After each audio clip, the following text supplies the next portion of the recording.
Hello, everyone, and welcome to Washington to Westminster, the show that is fighting for custody of the next asteroid from two sides of an ocean. My name is Andrea Bridges-Smith, coming to you stateside, and from across the pond in London, it's Matt Johnston. Matt, what is the latest from your end? Well, funny enough, Andrea, it's rather quiet over here. Well, when we look at over there in comparison, of course. Yes, we do have a unique ability to make the rest of the world seem calm. Yeah, I have to say, though, the news that we are getting about Nigel Farage's Reform Party, Oh, and none of it's good. Hooray! So yay! I'll just keep you updated with what's happening so far. He's currently being investigated by the police, as it appears, sorry, I beg your pardon, by the Electoral Commission, as who in turn may pass details on to the police, as it appears he broke the law on their alleged falsifying of expenses claims. That was Oh, back when Farage was elected MP for Clacton. It is all a bit of a storm in a teacup, to be fair, but it's another headache the Trump fluffer could do without. Well, well, seriously, the story of him being a bit of a racist in school, colour me shocked, hasn't gone away, and more of his classmates are speaking up about what he was like. And now, for those that don't know, by the way, Farage used to walk around the playground singing Hitler songs and things like that. ugh, Seriously unhinged individual. Anyway, a lot of Holocaust survivors are now calling on him to apologize. So okay. even the news that his party has been gifted the largest single donation, £9 million, by a living individual seems to come with strings. It's a chap called Christopher Harbone. He's the donator. He's an intensely private crypto millionaire that lives in Thailand. I could have, if you said to me what sort of person would donate to Reform, I could have given you that as a bit of a layout. But when you're looking at the guy, you're thinking, this guy definitely has a metal hand, a fluffy white cat, and laser sharks. Yeah, I just looked this guy up, and right off the bat, he definitely has crazy eyes. But also, one of the first things that popped up in my search results was a news headline that said, Farage backer takes 150 million pound stake in secret laser weapons contractor. Oh, So yeah, those sharks, they are definitely packing heat. oh yeah. Well, there we go. He's going to have the full accent, isn't he? Some Yes. sharks with some, yes, some freaking lasers. But the big story over here in Europe is America. Again, the story that your president has called all our leaders weak, except for Viktor Orban, of course. He just said, oh, you're all weak and stuff like that. Yeah. I did hear about this. Apparently, not kicking off a new trade war every 4 seconds is very unmanly. Well, I have to say anyway that he could be right, because if our leaders were strong, surely they would tell him to blow it out of his arse. Another American saying, thank you very much. There is as well, so the continuing ongoing feud that he has with our London mayor, Sadiq Khan. I see that he said that he only got in last time because immigrants voted for him, which is a surprise to me. I didn't realize I was an immigrant, but there we go. Yeah, it's a very educational podcast. Mm. If it makes you feel any better, he rated our economy an A plus plus plus plus. That's 5 pluses, which is definitely not true unless you're a billionaire nepo baby. So maybe take what he says about Europe's leaders and Sadiq Khan and everybody with a grain of salt. And in fact, call your doctor and have them prescribe a diuretic, because you're going to be retaining a lot of water after all the grains of salt that you're going to be taking. Right. Yeah, I mean, I'll get right on it. There is not enough salt in the world to take, as it were. Well, to further add to your sodium bonanza, Donald Trump apparently told JD Vance he has a big dick, or as you guys would put it, a knob, a todger, a bell end. Check out this clip. And we're talking about something really, really important. And the president kind of holds up his hand and says, no, hold on a second. There's something much more important. Shoes. And he peers over the Resolute desk and he says, Marco, JD, you guys have shitty shoes. We gotta get you better shoes. So he goes out and grabs a catalog. There happens to be another politician in the room. I won't say who, and you'll find out why in a second. And he actually runs us through this incredible shoe catalog. And by the way, the president is gifting us with 4 pairs of shoes. And I think 4 pairs for Marco. And he's actually asking our size in the middle of this conversation. He's asking for our size so that he can make sure that we get the right shoes. And he asked this other politician, he said, I'm going to get you some shoes too. And so he says, Marco, what's your shoe size? And Marco's apparently an 11 and a half. He says, JD, what's your shoe size? My shoe size is 13. And he asked this politician, who I won't embarrass, what his shoe size is, and he says 7. President, he kind of leans back in his chair and says, you can tell a lot about a man by his shoe size. Okay, wow. I mean, Jesus. There's so many questions. I mean, question number 1, why did Donald Trump, what was the really important thing, which JD Vance says it was really important that Donald Trump sort of wanted to interrupt because of shoe buying dick, measuring contest. I would have loved it, by the way, if his wife, who stand behind him, as you say, I would have loved it if she's just turned around and gone, Anyway, Trump's obsessed with penis size, isn't he? I mean, that certainly would explain his foreign policy. Just for clarification, Andrea, the bell end is the helmet part of the penis. Yes. We like to be factually accurate on this podcast. Again, we are nothing if not educational. People are learning all kinds of new things today. None of them they wanted. Now, a couple things to mention here. First, Usha Vance looks like she would love it if the floor swallowed her at some point during this story. She has a smile on her face, but it's kind of like, what the fuck is happening right now? Secondly, I agree with you. Trump interrupting an important meeting for some shoe shopping instead of, possibly fixing healthcare or high prices. That is maybe the most on-brand thing I've ever heard. The only way that could be more Trumpian is if the shoes were purchased with crypto. Yes, him and Farage, they all love all that unregulated, tax-free kind of financial stuff, don't they? I noticed as well, Farage is very much the crypto person, so clearly this is how they're going to go down that particular route. Yes, and ironically, even lately, since Trump's been in office, crypto is actually not doing very well now. So they should get to work on that. Every cloud. Yeah. Now, also over here, our Supreme Court seems to be on the verge of giving Donald Trump even more unchecked power, answering the age-old holiday question of, what do you get the man who already has everything? The answer apparently is a lot more of it. Yes. Now, if the case goes the way that we think it will, he will have the power to fire independent agency employees and tamper with the federal government even more than he already has. And just the idea of giving Donald Trump unchecked power, it's a lot like letting a toddler play with a chainsaw. Sure, people are going to get hurt, but isn't it worth it when you see how much fun he's having? Yeah, I'll take your word for that. By the way, all this unchecked power that he's supposed to be getting, could he use any of it to run for a 3rd term? What's the word I'm looking for? Unconstitutional 3rd term. Yes, I'm sure he could figure out a way to do that. I'm sure everyone is trying to figure out ways to do that. Now, at that time, I think he just turned 79 or 80, so he'll be like 82, I believe, when the next election happens. So, and things up top, up in the dome, already not going very well. So I would love to see him on the campaign trail, doing a tough schedule, doing a debate. I think if he does a debate ever again on a campaign trail, he's going to end up much like Joe Biden. Yeah.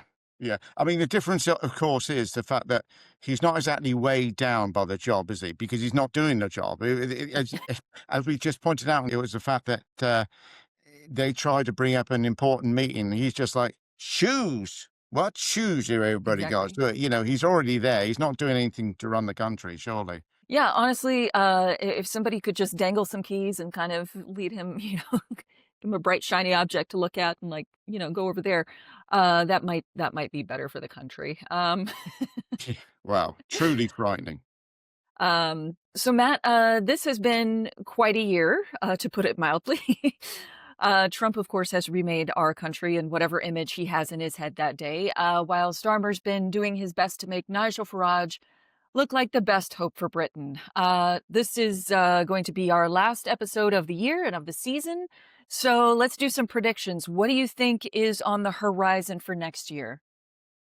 Well, I predict Starmer will resign after a bad run in local elections in May next year.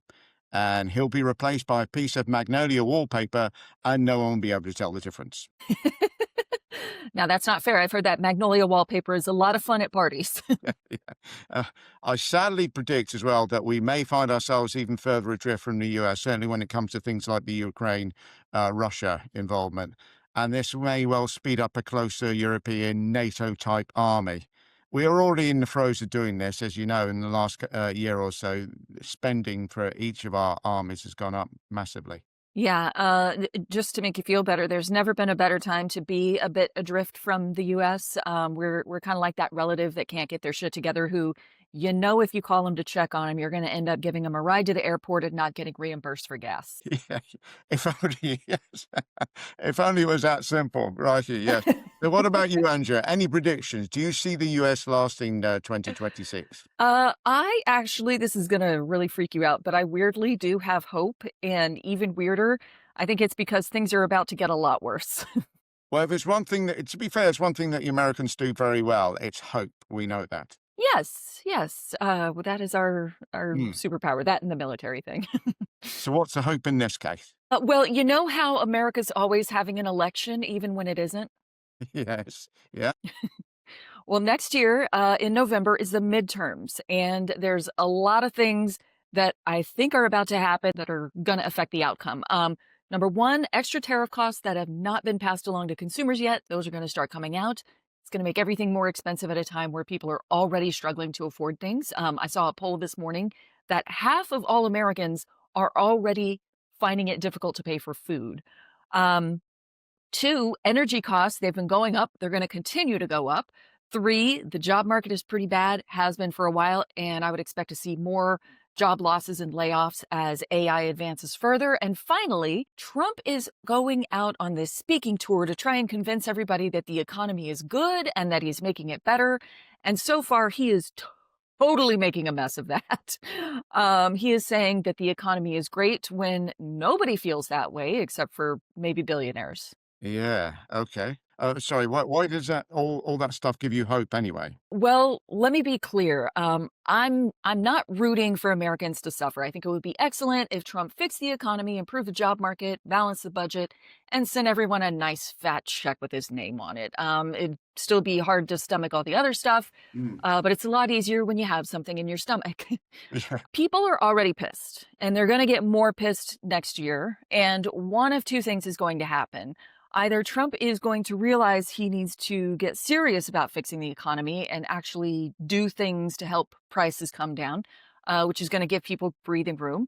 Or, and I think that this is more likely, he's going to fuck things up so badly that the midterms are going to be a bloodbath for the GOP. Wow. And you have to remember that in the swing states, he did not win by huge margins. They were, little bits. Like I believe in some counties in Pennsylvania, he only won by like 0.5%. There was one place where big swing county, big swing state, he won by 500 votes. Okay, so it's not going to take much to get people, back over to the other side.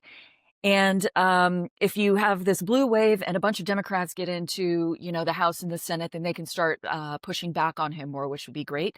The other thing, though, is that if Trump can't help his own party members win elections anymore because he's really unpopular, then they're going to start distancing themselves from him. They're going to be criticizing them more. They're going to be like, yes, I'm a Republican, but I'm not like a MAGA Republican, so it's okay to vote for me. You're already starting to see some of this. And so if you have an opposition to him coming from both sides, that would be the best thing to happen to America. Ironically, it could be Donald Trump who brings back bipartisanship. Well, how about that? You never saw that one coming. That's a bold prediction. Now, funny enough, that could be good news for the UK as well, because that may put a bit of a dent into Farage's sort of romp to the number 10 Downing Street, as it were. Yes, Because, yes, of course, he's exactly. aligned himself massively closely to Trump, hasn't he? Yes, absolutely. So, if he, kind of keeps going down the same path that he's going now, and if Farage is dumb enough to try and emulate him and stay close to him, yes, I think that could go really badly for him. Losing the keys to number 10. Oh, we're full of hope here at 2026. And I'll tell you what, let's go a stage further. Let's end this series, this podcast, certainly for this year, on some good news, shall we? I would love that. Right. Well, talking of all things happening in 2026 and last week's news, Andrea, can you tell me what the US, Panama, Australia, and to be confirmed have in common? A sizable amount of coastline? I'm not so sure about the to be confirmed, but no, it's the World Cup next year for you guys. So all these teams that I mentioned are in the same group. Did you Gotcha. watch the draw? No, I was busy watching anything else. Yeah, I'm sure there was some paint being dried somewhere. Yeah, It absolutely. was very So important paint. yeah, it was over 2 hours, and it involved so much. I mean, I looked onto Twitter, and the overwhelming message from people was simply, "You've forgiven my language. What the fuck is this shit?" It involved Trump getting a peace award. I don't know if you saw that.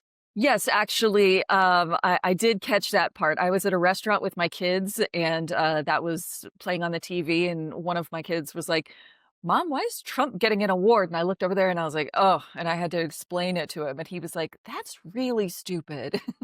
It's the FIFA Peace Award, and do you know who won it last year? No. Nobody, because this is the first year they've had the award. Why So why is FIFA, entangling themselves in matters of peace prizes? What is that about? I think what it is there's because obviously FIFA is horribly corrupt. Uh-huh. Trump is horribly corrupt. I think it's one of those game recognizing game situations, you know. But the award itself is just, well, it's Trump to a T. It's all these dismembered zombie hands holding on to what looks like a melting planet. And I just sit there and think, I would give him that award. It's sarcastically, of course, but yeah, as I say, it was given for his. It was given to acknowledge all his peace efforts, and bearing Huh. in mind his military maneuvers against Venezuela, I'm assuming it's a Take the Peace award.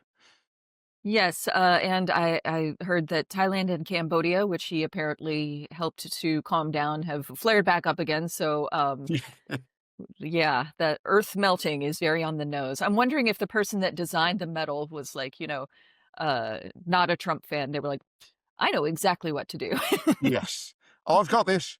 You guys, no, no, no, no. I've got this. You guys don't need to do anything. Thank you. Yeah, Just shut the door. Shut the door. Don't right, come in till I exactly. finish, right? Yeah.